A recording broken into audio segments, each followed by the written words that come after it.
Perkenalkan, nama saya Aris Laiha. Saya di sini akan menjelaskan tentang listrik statis.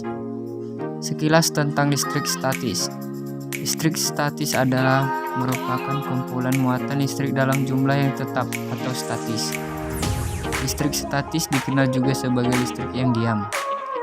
Muatan listrik akan terus ada hingga benda kehilangan muatan listrik tersebut dengan cara sebuah arus melepaskan muatan listrik.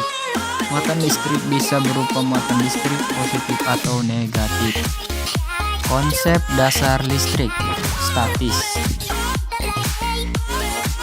Muatan listrik muncul karena adanya perpindahan elektron dari satu benda ke benda lain. Terdapat dua muatan listrik, yaitu muatan positif dan muatan negatif. Dikatakan bermuatan positif apabila proton lebih banyak daripada jumlah elektron, dan begitu sebaliknya.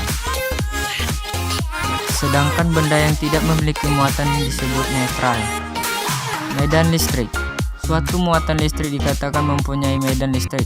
Medan listrik adalah daerah di sekitar benda yang bermuatan listrik yang masih mengalami gaya listrik. Atau bisa disebut medan listrik adalah suatu daerah di mana gaya listrik masih bekerja. Medan listrik merupakan efek yang timbul oleh muatan listrik dalam suatu benda. Rumus listrik statis. Berikut ini rumus-rumus listrik statis beserta uraian penjelasan. Contoh listrik statis. Sebetulnya sering kita jumpai contoh listrik statis dalam kehidupan sehari-hari, tetapi mungkin saja tidak kita sadari. Berikut ini contohnya. 1. Saat Anda menyisir rambut tanpa disadari, terkadang rambut akan terbawa berdiri sendiri, beriringan dengan gerakan sisir. Hal tersebut terjadi karena ada interaksi muatan antar sisir dengan rambut. 2.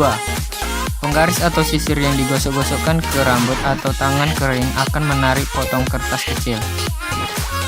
3. Debu yang tertempel pada layar TV. 4. Kain sutra yang digosok-gosok dengan batang kaca akan terjadi reaksi tarik-menarik antara dua benda tersebut.